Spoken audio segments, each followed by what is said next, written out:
Buen día a todos los espectadores. Mi nombre es Ivaniana Arisa Murillo Velázquez.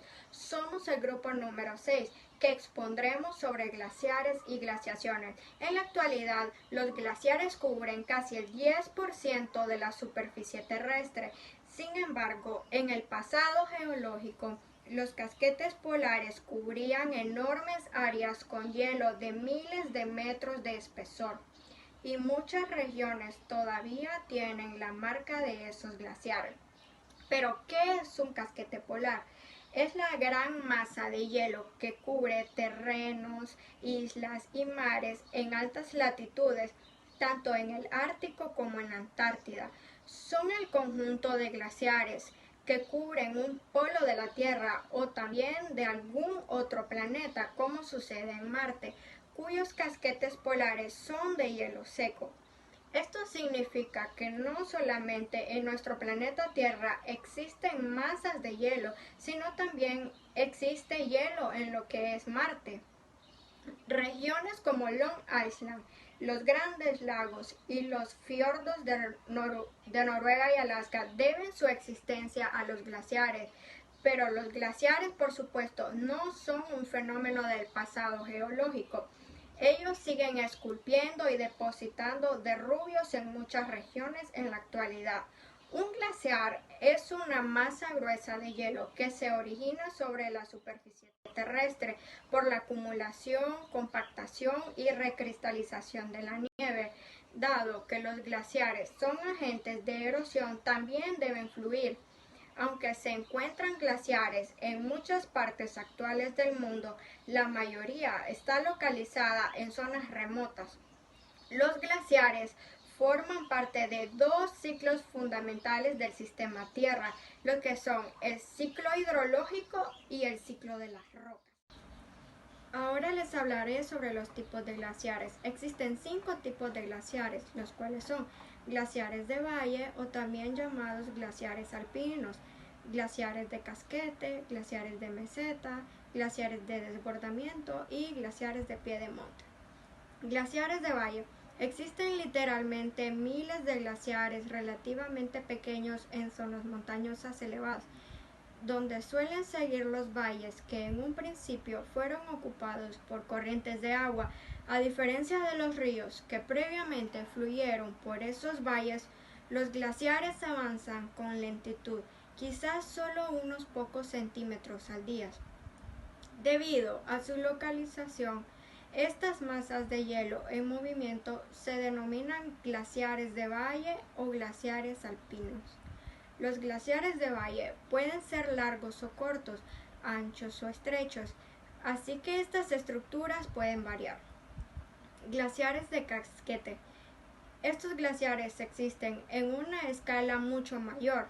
La poca radiación solar anual que alcanzan los polos hacen que estas regiones sean idóneas para grandes acumulaciones de hielo. En la zona del Polo Norte, Groenlandia está cubierta por un glaciar de casquete que ocupa alrededor del 80% de esta gran isla. En el Polo Sur, el enorme glaciar de casquete de la Antártida abarca un área de más de 13.9 millones de kilómetros cuadrados. Debido a las proporciones de esas enormes estructuras, a menudo se les denomina glaciares continentales de casquete. De hecho, el conjunto de todas las áreas de glaciares continentales de casquete constituyen en la actualidad casi el 10% de la superficie terrestre. Glaciares de mesetas cubren algunas tierras elevadas y algunas mesetas con masas de hielo glaciar. Los glaciares de meseta entierran por completo el paisaje subyacente, pero son mucho más pequeños que las estructuras de escala continental. Los glaciares de meseta aparecen en muchos lugares, entre ellos Islandia y algunas de las islas del Océano Ártico. Glaciares de desbordamiento. Los casquetes polares y los glaciares de casquete alimentan a glaciares de desbordamiento. Estas lenguas de hielo fluyen valle abajo, extendiéndose hacia afuera de los márgenes de esas masas de hielo más grandes. Cuando encuentran el mar, algunos glaciares de desbordamiento se expanden como plataformas glaciares flotantes. A menudo se producen muchos icebergs. Las plataformas glaciares son masas grandes relativamente planas de hielo flotante que se extienden mar adentro desde la costa, pero permanecen ligadas a la tierra por uno o más lados. Por último, tenemos los glaciares de piedemonte. Ocupan tierras bajas, amplias en las bases de montañas escarpadas y se forman cuando uno o más glaciares alpinos surgen de las paredes de confinamiento de los valles de montaña. El tamaño de los glaciares de piedemonte varía mucho. Entre los mayores se encuentra el glaciar Malaspina, situado a lo largo de la costa del sur de Alaska. Abarca más de 5.000 kilómetros cuadrados.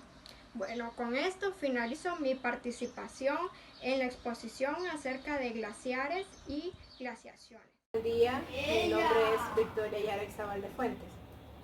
Siguiendo con la temática ya propuesta, vamos a seguir hablando sobre los depósitos en contacto con el hielo, entre los cuales podemos encontrar otras estructuras deposicionales. Entre ellas están los drumlins, que son colinas asimétricas de un perfil aerodinámico compuestas por tilo. También están los eskers, que son una cresta larga, estrecha y sinuosa, compuesta fundamentalmente por arena y grava. Algunos de estos tienen una altura superior a los 100 metros y pueden llegar a alcanzar longitudes que superen los 100 kilómetros. Estas crestas son depositadas por ríos de agua de fusión que fluyen dentro, encima y debajo de una masa de hielo, glacial y estancada e inmóvil. Por último tenemos los cames, que son un derrubio estratificado en contacto con el hielo y tienen la forma de una colina en laderas empinadas o bien montículos y están compuestos al igual que los eskers por arena y grava. Ahora bien, pasaremos a lo que es el periodo glacial. Este empezó hace unos 2 millones de años. Fue un periodo muy complejo que se caracteriza por una serie de avances y retrocesos de hielo glacial. La mayoría de los episodios glaciares se produjo durante una división del tiempo geológico denominado Pleistoceno. Quizás la prueba más consistente de la existencia de varios avances glaciares durante el periodo glacial es la existencia generalizada de múltiples capas de derrubios glaciales y un registro interrumpido de ciclos climáticos conservados en los sedimentos del fondo oceánico.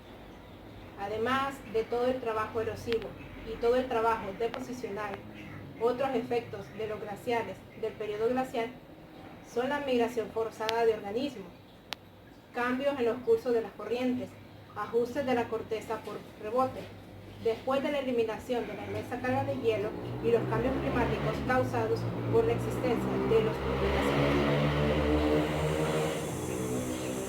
Ahora bien, en el mar, el efecto de mayor alcance del periodo glacial cuaternario fue el cambio mundial en el nivel del mar, que acompañó a cada avance y retroceso de los avances del casquete. Con todo esto podemos decir que cualquier teoría que intente explicar o analizar cualquiera de las causas de alguna época glacial o bien de otro periodo cuaternario debe responder a dos preguntas básicas. Número 1, tenemos ¿qué causa el comienzo de las condiciones glaciales? Podríamos analizar que para que se formen periodos glaciales continentales del casquete, la temperatura media debe haber sido inferior y aparte, y quizás sustancialmente inferior a la resultante durante gran parte del tiempo geológico. Por tanto, una satisfactoria tendría que explicar el enfriamiento que condujo finalmente a las condiciones glaciales. Tenemos número 2. ¿Qué causó la determinancia de las etapas glaciales e interglaciales que han sido documentadas para el Pleistoceno? Bueno, podríamos ver que aunque la literatura científica obtiene una gran cantidad de hipótesis relativas a las posibles causas de los periodos glaciales existentes o que existieron en algún tiempo, podríamos discutir solo unas pocas ideas principales que resumen el pensamiento actual, lo cual, dos de las principales hipótesis que explican que la causa de los periodos glaciares implican serían: número uno, tenemos lo que es la tectónica de placas. Esta es probablemente la propuesta más atractiva para explicar el hecho de que hubo glaciaciones extensas, tan solo en unas pocas veces en el pasado geológico. Esta teoría procede de la misma que acabamos de explicar, que es la teoría de la tectónica de placas. Ahora pasamos a la número 2. Tenemos variaciones en la órbita terrestre. Dado que los cambios climáticos producidos por el movimiento de las placas son extremadamente graduales, esta hipótesis fue desarrollada por primera vez y seguida con intensidad por el científico serbio Milanki Milaskovic, y se basa en la premisa de las variaciones de la radiación solar entrante son un factor principal entrante en el factor terrestre. Milaskovic formuló un modelo matemático basándose en los siguientes elementos. Número 1, variaciones en la forma de la órbita de Tierra alrededor del Sol. Número 2, cambios en la oblicuidad, es decir, cambio en la forma que cambia el ángulo de la órbita terrestre. Y número 3, tenemos el bamboleo. Esta es una fluctuación del eje de la Tierra denominado precesión. Bueno, esta ha sido toda mi parte.